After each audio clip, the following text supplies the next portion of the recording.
Yo guys, Features Gaming here and welcome back to another video here on the channel, and today we are playing F1 2021 and we are going to be creating our brand new Formula 1 team for a series here on the channel of F1 My Team, because I did do this as a live stream, but I thought it was easier for me to do it as a video instead. So as you can see here, I am just customizing all of my controls, and while I'm doing this, I may as well tell you about the structure of this series. So I'm going to be basically skipping out the practice. Like, obviously I'll be doing the practice programs, but obviously I won't show it on camera. And then I would be doing the qualifying, and I'll obviously show you all of my qualifying laps, and then I will show you the highlights of my race. So that is how the format of this series is going to be structured. So now that I've done all of that and we've set up all of the controls, now it's time to do the customization of my character. First things first, let's create your driver. So as you can see here, I was just customizing my character. There wasn't a baseline I was going off. So yeah, I was just deciding what my character looked like, the nationality, name, audio name, and then also my driver number as well. And now, let's focus on your driver's look. The same thing here. I didn't really have a baseline of what I wanted my character's overalls or race suit to look like, so I just decided to do it like I did with my stream, and just have that sort of look. Maybe changed a few of the colors around, I'm not too sure. And I also actually changed my helmet further on in the video, as you may have seen. So that's the character look that I went for. Okay, boss, let's get this team up and running. First thing we need to do is register a team name and bring in some important partners. First, enter a team name. For the team name, I just named the team what I always do, which is Racing Fetch. Now, let's choose our primary sponsor for this season. Some sponsors offer a larger signing bonus up front. Some offer more weekly income. The better we perform, the more our level will go up as the team gains more acclaim. Doing this will increase the income from our sponsors. So with picking the sponsor, I read through each of the objective and I was a little bit, tied as to which one I should go for. But in the end, I decided to go for the Echo sponsor, which I felt was realistic, and it gave me quite a bit of money for the objective it was asking me for. Our chassis won't be going anywhere fast without a power unit. So let's sign one of those now. Obviously, the greater the performance and durability, the better, but be careful about spending all our cash. We are going to have people and facilities to invest in as well. Power unit suppliers will also provide upgrades throughout the season, free of charge. And I just went with Honda, which is what I did for my live streams. We're not much of a team without a second driver. Let's sign a teammate. Here are the drivers interested in joining our team. Look at their stats and pick someone you think can get us good results, as long as we can afford them. We renew contracts periodically, so you'll have plenty of chances to sign someone else should the need arise. So I did exactly what he said, and I looked through all of the stats of the drivers, and again I was quite tired of which one I should go for, but in the end I decided to sign Jack Aitken as I thought his stats were pretty good. Looks like we can afford this power unit supplier and teammate. Go ahead and confirm if you're happy. Let's create the livery we'll be running this season.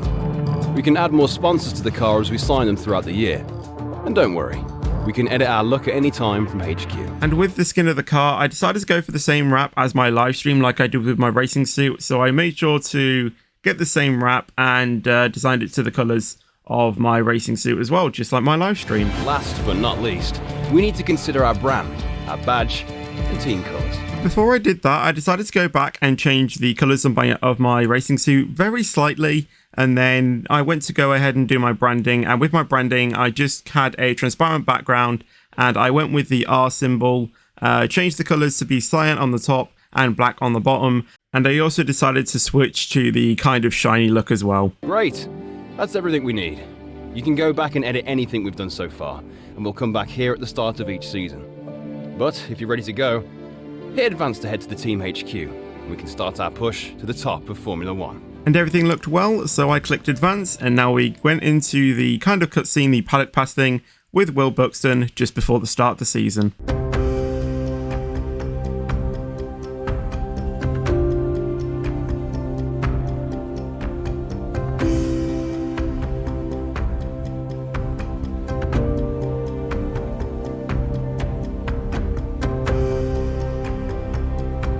Hello folks, and welcome to this, a very special edition of Paddock Pass. As you can see, There's no pit lane behind me, and as you can hear, no roar of engines, and that's because they've set me free from the F1 paddock to escape here to the countryside and to the headquarters of Formula One's newest team. Now, it's not every day we get to pull back the curtain and look behind the scenes at an F1 team. Rarer still that we get to talk not only to the team owner, but also the team's lead driver. But what makes this place extra special is that the owner and lead driver are one and the same person. Now, it's been an interesting 12 months, and we all know a number of the regulation changes which were due to come into effect this year have been delayed until next. Some, though, are still seeing the light of day, amongst them the all-important budget cap, which gives some of the smaller teams a little further down the order, potentially, the opportunity to compete with the bigger teams. Good for them, but great for us as viewers. But what does our new team owner think about these new rules? Do they see them as a challenge, a hurdle that needs to be overcome? Perhaps they see them as an opportunity to disrupt the status quo, a chance to come out swinging and to carve their name into Formula One history. Well, I had the opportunity to ask them these very questions just earlier today, and here's what they had to say. Well, first of all, thanks so much for inviting us here today. It's been wonderful to see behind the scenes.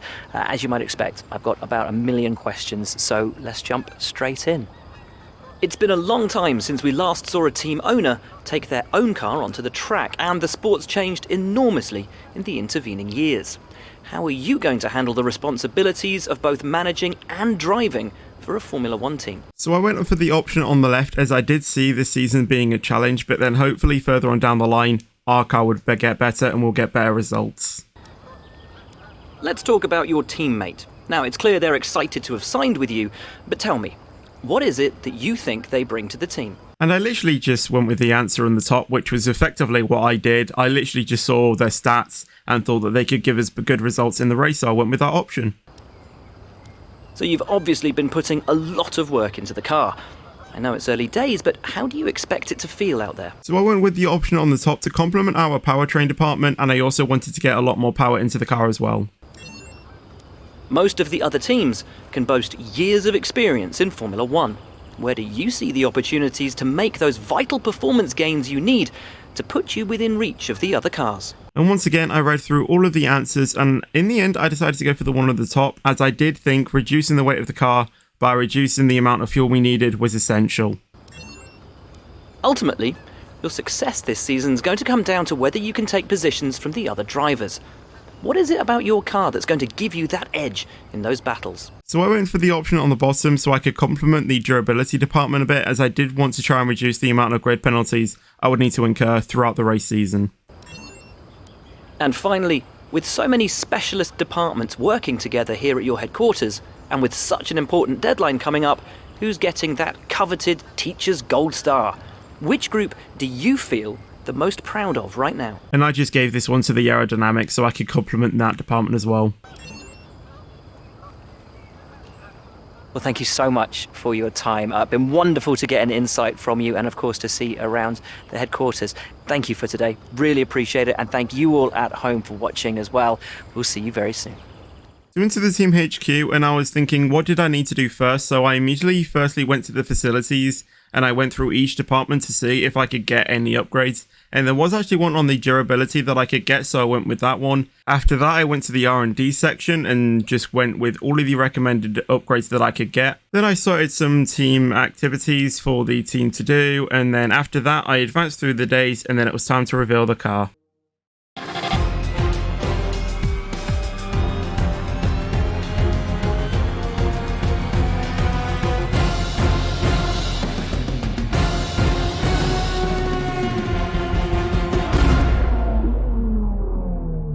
And there's the car. Absolutely fantastic. So then what I did after that is I went to the R&D, and again I went through all of the recommended upgrades I could get to get them just before the start of the Bahrain Grand Prix, which we'll get into now. Morning boss, Jeff here. Thanks again for bringing me on board. You've found a lot of talented people for this team. I can't wait to see what we can accomplish. Our journey to the Constructors' Championship starts here today, and the car is ready to head out whenever you are. Oh, fantastic. Jeff is back. So as you can see, I went to the practice programs and I immediately did the track acclimatization. So I'm actually going to commentate over my first lap in the My Team car. Now immediately I was expecting it not to be super good, so I didn't push it as hard as I could. But you'll see what happened with my first ever lap. So now I took over control. As many corner gates as you can. The faster you get through each corner, the higher the So score. as you can see, just going down the straight now, just changing the front brake bias as I normally have it around 55%. Coming through that turn was okay. The car stuck quite nicely. Opened overtake and opened DRS for the first time, and I could tell that the straight line speed wasn't too good, but it was okay. The first big braking point on the circuit was okay, turned quite well, and then I just made sure that I was nailing these corner gates, as that is what the track acclimatization is for. Up in DRS, the first sequence of corners went quite well. Didn't do a Mazepin in the real life Bahrain Grand Prix. Through turn 3 as well was okay as well, with another big braking zone. This is a kind of a really tricky corner. You really need to nail the corners, which I did quite well. Into the very tight right hairpin there. Again, went quite nicely. I think I picked up a little bit understeer through the second half of that, but it was okay. I still kept it on the track into one of the very trickiest braking points, turn 10, and I think that actually went pretty well, as most drivers do lock up going into that corner. And because of my differential and brake bias, I didn't even lock up. Turn 11, quite a good, very quick sweeping left corner, went quite well. And then this sequence of corners as well. Normally have a bit of problems going through that corner, but was okay. And then into the right-hander there, you can pick up a lot of understeer, which I just did there. Missed the apex by quite the bit, but that was okay. And then coming down this straight, just making sure that I was going to nail the braking point, which I did there. Turn it into the right, and then just made sure to keep it on the exit. Open DRS. And that was my first lap of my first ever lap in that car. So we're actually going to go a little bit later into the second lap. Coming through the sequence of corners, I just get slightly on the exit of that corner and spin out. And yeah, I managed to keep going with the program though, so no harm done, no massive harm done to the car either. And managed to complete that lap and the next lap as well, meaning that I completed the entire practice program. And then I went to do the fuel management, and once again just went for a lap, made sure I lifted and coasted through every single corner that I could. And coming through the final corner, I was actually quite close to George Russell in front, I think. Managed to do that as well. And I think I managed to get all development boosts. No, I didn't get one development boost, so I needed to simulate an FP to that final thing, which I'll show you how to do. So here was me trying to overtake George Russell. I decided, I'm close to him. Let's see if I can do my first overtake of my career. So going into that tight right hairpin, just thought the better of myself. Didn't do it. Didn't actually pick up any oversteer there. The team just telling me I had 3 laps of fuel remaining. It doesn't really matter. So yeah, going into turn 10, again, not locking up, which I was a bit surprised about because I normally usually lock up, but I just made sure that I brake, quite early in that corner. But there I go over to the left with overtake and DRS enabled, and managed to overtake George Russell. And then I did the race strategy, which was 5 laps of consistent laps, and once again did that absolutely no problem. And that was the end of FP1, and I actually managed to get P7 in that practice session, and Jack Aiken in P15. So that is actually showing that the car does actually have some decent pace. So this is FP2. As you can see, I went to simulate, and then I went to the fuel management, and then I literally just kept on basically simulating the exact same thing. And eventually I did manage to pass it, and then we got into the next thing, or the next stage of the Grand Prix. And just to reiterate, I will be doing these practice programs exactly like this every single week when I do an episode, but I'll just leave those out of the video. I went to qualifying, and I actually had a fault with the engine, but I just decided to skip that. So on to my first race of qualifying, the first lap that I have in anger. So going through that final corner, making sure that I nailed it to get extra straight line speed for this very long home straight. So starting my lap here, and I just made sure that I was getting it quite well, making sure I was going to nail that braking point, which I did quite well.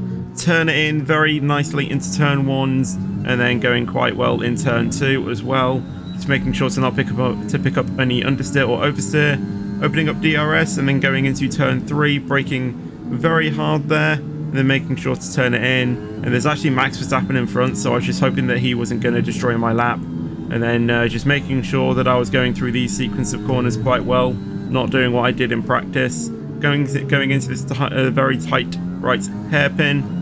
And just making sure that I nailed the exit, just making sure that I wasn't going to oversteer and slide the car out. It's turn 10, again, not locking up as well, which was good, and then trying to chase down Max Verstappen. He actually moved over to the left. I tucked in behind him just for a bit to make sure that I could get just a little bit of slipstream and seeing if I could pick up any time. Into turn 11, mounted the curb slightly to try and give me a bit of extra traction. Going through that turn, missed the apex, which probably lost me a bit of time, but going into that turn, nailed the apex, but then I managed to just understeer off the track. Didn't get any penalty, and I probably lost a couple of tenths there. And then going down to the last corner there, swinging it in and making sure to nail the exit. And I think I did that pretty well. Open DRS to get the most straight line speed.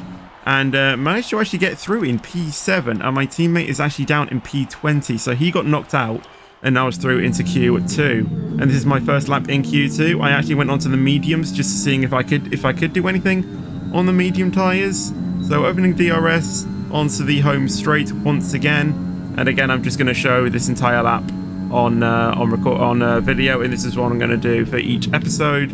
Nailing the first braking point, swinging it into turn 1, making sure that once again I nail the exit and get a pretty good run up into turn 3. Again, opening DRS just before that, braking. I brake about the 100-meter board, or just before, depending on the situation. Got a little bit of oversteer on the exit, so it probably cost me a bit of time, but not too much. But absolutely nailed that sequence of corners. I mean, I could have probably got a bit closer to the apex through the second part, but was all good. That right-hander, all good. And then coming into turn 10, again, just trying to make sure that I nailed what I was doing before, which was braking quite early, not locking up. And again, once again, did it quite well.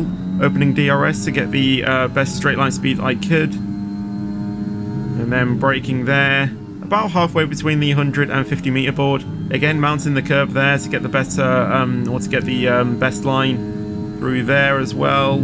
Pretty good. Going through the final turn as well, mounting the curb slightly, mounting the curb ever so slightly though, but I didn't go off the track, so it was all good. And then going into this braking zone, braking there, swing it through to the right-hander, and just try to hold that off to the end of the lap. Open DRS, and that got me into P2 actually. But as I simulated through the race, I was then down in P11, so I had to go out on the softs again to seeing if I could get a better lap. So that's what I did. Just at the end of the session, about 30 seconds to go, and I started my final flying lap of qualifying. And once again, I'm going to leave this in. So again, coming into turn 1, making sure to brake exactly where I needed to, through the right-hander, through the left.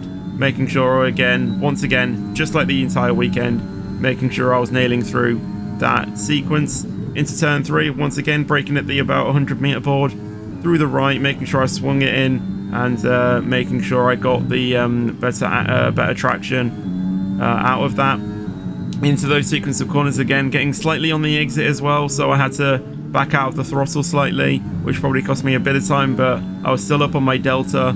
Coming into this final section, or into the start of sector 2, again not locking up into turn 10, which was good, and then going through this straight as well, making sure that I wasn't going to, not lock up or anything. But going through that turn 11 was quite good. Going through these sequence of corners as well, very nice as well. Making sure to keep to the racing line as well, making sure that I wasn't going to lose too much time. I don't normally follow the racing line. I just have it there as a guide as to when to start braking. I don't normally follow the racing line. But yeah, nailing that braking zone there, going through the right-hander. And again, just held that off. Still green on my delta, about a second up, I think that is, through there. And that got me into P3.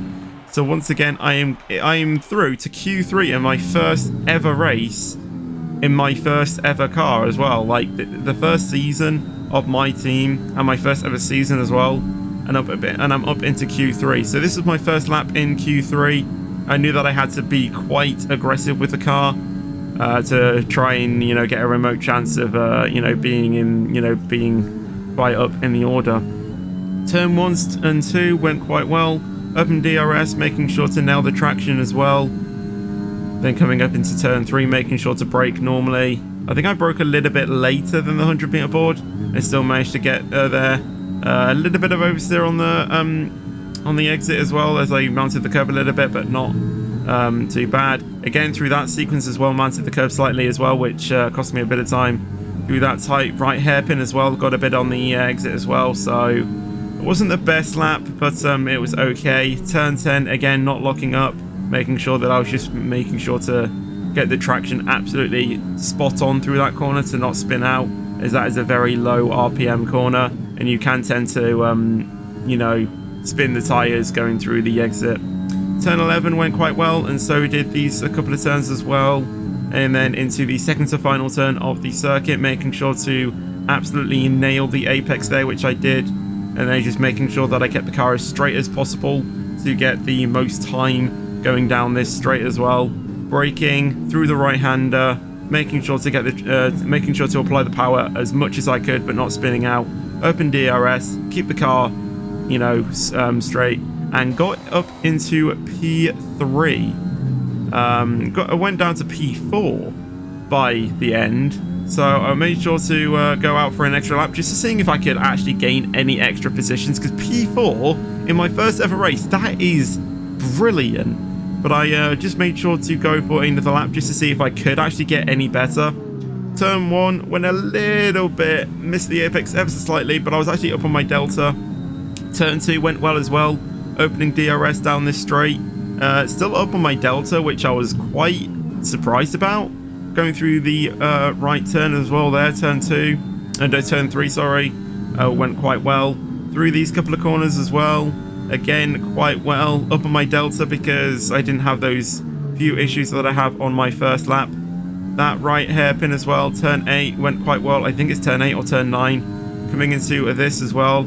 Turn 10, again, not locking up. I think that other one is turn 8 because there's turn 9 just before turn 10 as well. And then going down this back straight, making sure that I kept DRS open, making sure that I kept my foot flat on the floor, and making sure I was turning, into where I was supposed to go. Into turn 11, going off the track.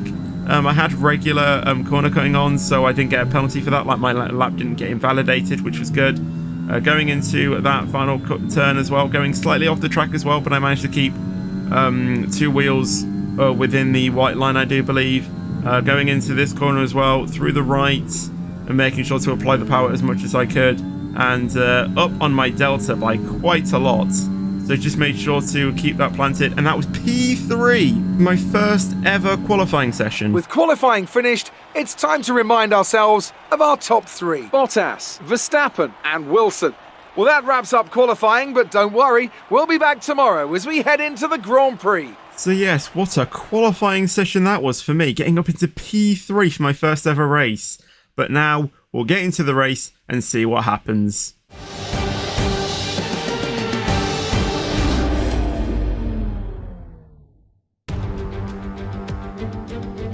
Yes, welcome along everyone to the Bahrain Grand Prix here in Sakhir. For the Bahrain Grand Prix for my first ever race in Season 1. And my first ever race, as you saw from the qualifying session, me getting up into P3 in my first ever race. The Bahrain Grand Prix then, a tricky turns 1 and 2. We don't want to be, oversteering into there. Best braking points into turn 1 and 4 as well. I thought that was actually turn 3. But yeah, getting into the start of the race now. Making sure that I was going to absolutely nail the start of the race. We got there, a little bit of wheel spin, but it didn't cost me any time. Got a pretty good run. And absolutely sent it down the inside. A little bit of contact made with Bottas. I think I may have taken his wing off a little bit. Going through turn 3 there then. Now I'm making sure to name it turn 4. The correct turns there. into that at turn 4. Went quite well. And yeah, managed to keep ahead. Onto lap 4 now, going into the final turn. Hamilton was getting a little bit near me, so I went into the inside to defend my position. And then going through the home straight, went to the right, sorry, to defend my position. Daniel Ricciardo actually following me. Hamilton got in front of me, which I kind of knew was going to happen because I actually turned the AI level difficulty to 85 before the race, as obviously I did a really good job in Q3 and I didn't really want it, to be that unrealistic, if you see what I mean. Coming into turn 4 then on lap 5, Daniel Ricciardo couldn't get close to me, so we managed to live on for another lap. But now on lap 5, onto the home straight, Daniel Ricciardo with DRS getting ever so close to me, tucked in my slipstream and moved to the outside. Again, I was on the inside to try and defend my position. I think he got past me, but then I managed to brake just a little bit later from him.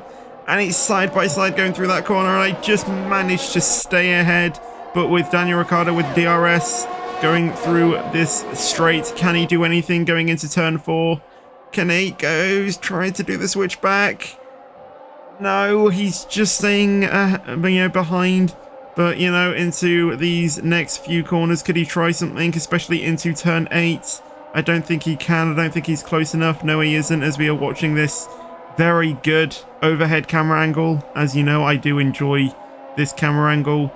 Going into turn 10. Again, not looking up for me, which I thought was pretty good as well. Like, I think throughout the entire race, I think I only locked up like twice into going into that corner, which was quite good. Going onto that straight, again, Daniel Ricciardo isn't close enough to do anything on lap 6, so we live to fight another day. But can he do anything? Going into these final few corners. Going through that corner, you can see Daniel Ricciardo getting the better traction. He looks to go down the inside. I mean, I did see it coming, to be fair, so I just made sure to keep wide just in case he did do anything. But now going down this straight, Daniel Ricciardo has the better traction and the better speed and manages to get past me. I nearly ran into the back of him actually going into that final corner, but made sure to back down. But then down this home straight, I then have the DRS and I pull alongside him going down the inside. And I manage nearly to pass him. I did actually pass him going into the braking point for turn 1. And I managed just to get ahead of Daniel Ricciardo once again. Wow, that was some very good battling with the McLaren driver of Daniel Ricciardo. Daniel Ricciardo now coming down into turn 4, sorry. Can he do anything? No, he just stays behind. And we live to fight another day. Then on to the end of lap 7, or coming on to the end of lap 7, Daniel Ricciardo again going down the outside. I go down the inside and just manage to stay ahead of Daniel Ricciardo. It's actually side by side, but I actually had to go down into the pits, and so did Daniel Ricciardo as well, so that kind of cancelled the fight for a bit. So coming down the pit lane onto lap 8, I did actually select to go onto the 2-stop strategy as well. Going into the pit lane, once again they're changing my wing when I have it on auto, and I didn't whack the front wing. So yeah, I kind of made sure for my next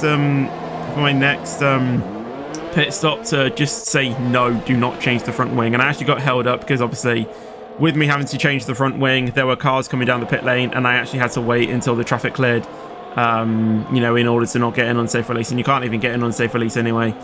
So I was released back into the race in, unfortunately, last place, trying to catch Carlos Sainz. And it wasn't until lap 10 that I was able to remotely think about remotely think about getting past Carlos Sainz. But going into turn 4, I got really close to the Ferrari, and then just making sure to nail the sequence of corners. And then going into turn 8, I go down the inside and just manage to get that move stick. And I must say, that overtake in a corner where you're not really supposed to overtake, I think that was a pretty clean overtake on the Ferrari driver. Coming down to the back straight then, trying to chase down Nicholas Latifi. Again, going down the inside into turn 11. Not really another place where you overtake, but again, manage to get past. And manage to keep up into P20. Now chasing down Esteban Ocon in the Alpine. Tried to do something against turn 11, didn't think about it though, thought the better of myself. And this is on lap 11. Coming through that corner. Decided to go down the inside here into the second to last corner. And once again, another corner where you're not really supposed to overtake. And I overtake. And I must say, I was having a blast. Now trying to chase down Nikita Mazepin here. Decided to go down the inside because he broke later. And there's contact. A little bit of wheel spin there. And he just stays ahead of me. But then I was thinking down the back straight. Me having the DRS and the overtake as well. I just managed to go, sail past him. So did Esteban Ocon as well. Esteban Ocon had the best traction. And then from me fighting with Nikita Mazepin, turned into me fighting between Esteban Ocon into turn 1. And yeah, managed to get past them. And then looking back on this incident with me and Nikita Mazepin slow motion, I mean, I was turning into the corner. I would have corrected it when I saw him, he was there. But Nikita Mazepin just turned into me. So I'm going to call him that he was in the wrong there. On to lap 13, going down this straight. Again, Esteban Ocon getting past me, but then I just made sure that I get the better traction on the outside and managed to stay ahead of him. Up into P18, sorry, and managed to stay there for a while. Into turn 8, can Esteban Ocon, sorry, get anywhere near me? No, he can't, and now it was time for me to chase down George Russell. So into turn 11, go down the inside, keep it clean. I mean, fair play to him. He left me the space there and didn't really fight it. So that was me up into P17. Now trying to chase down Charles Leclerc. Well, he pitted after that onto lap 16 now then. Esteban Ocon, sorry, getting or trying to overtake me. He actually did, but then again, I broke later. Made sure I get the better traction going around the outside as well. Esteban Ocon mounted the curve slightly, meaning that he didn't get the best traction, but I managed to stay ahead. And then going down into turn 4, can he do anything? No, he's actually fending off Carlos Sainz. So on to lap 18 now. Carlos Sainz now behind me in P6. I was actually up into P5. I brake later going into someone. I actually lock up though, which allows Carlos Sainz to just get ahead of me. But then I just managed to keep the traction nailed, and I managed to get past him once again into P5. Now going down the straight into turn 3. Will Carlos Sainz do anything? No, he's too far back. So I managed to live another day. On to lap 19, I go into the pits for my second pit stop of the race. Made sure to tell the team, do not change my wing. My wing is fine. And yeah, decided to go on to another set of mediums for the final 9 laps of the race. So with the annoying speed limiter just going into the pit lane. Nice change of the tyres. There we go. I think the tyres were on like 50 to 60%. So obviously Bahrain, very notorious for eating up the rear tyres. But yeah, a pretty good pit stop. And I get out of the pit lane. Just behind my teammate as well, Jack Aitken, in P15. So let's see what I can do for these final 9 laps of the race. Going on to the midway through the lap 20, I was actually then behind my teammate Jack Aitken, and really thinking to actually try something into the second to last corner. I don't know what I was thinking there. I mean, I was trying to, like be quite aggressive with my teammate. Like, I wasn't going to do any team orders or anything. I do actually want to race him. Going there into the final corner, I just dived down the inside. Obviously, he left me space because, we are teammates. And yeah, didn't fight it too much. On to lap 21, the very next lap, trying to pass Mick Schumacher. Went down the outside. He didn't turn into me like Nikita Mazepin did. Went a little bit off the track there, so you could argue that if this was a real life, the FIA would tell me to give that position back, but it was all good. And then trying to chase down Kimi Raikkonen in the Alfa Romeo. Into turn 1, can't do anything on the start of lap 22. And then going through the sequence of corners. Can I do anything going down the straight into turn 3? I open DRS, enable overtake. Can I do anything? No, I'm too far back. So I tucked in behind and seeing what I could do later on. Onto the back straight though. Open DRS again, enable overtake. And then down the inside. And again, I get another overtake in a place where you don't really overtake in the race. On to lap 25 though for Nicholas Latifi, and going down the straight, he starts slowing down, and he unfortunately DNFs, and he was the first retirement for the race. No safety car or VSC got called out, which was all good. And then on to the final lap. Nothing else happened after that. Carlos Sainz was just, chasing after me, and I was trying to chase down Fernando Alonso, but wasn't able to do anything. And going through the final corner, and that was the end of my race. So, P12 in my first ever race. And then normally in the videos, this is when I'd normally do the race rundown, but I didn't do that. So that is going to be the end of this race. So I hope you guys did enjoy it. So this is how I'm going to do the races every single time. I will show you the highlights of the race. However, I won't show every highlight in the race, just my main highlights. And if anyone DNS, because I can easily spot those on the race director. And that is going to be the end of this video. So once again, if you did like it, then make sure you leave a like on this video, subscribe for more, and I'll see you guys in the next one. But until then, take care and peace out.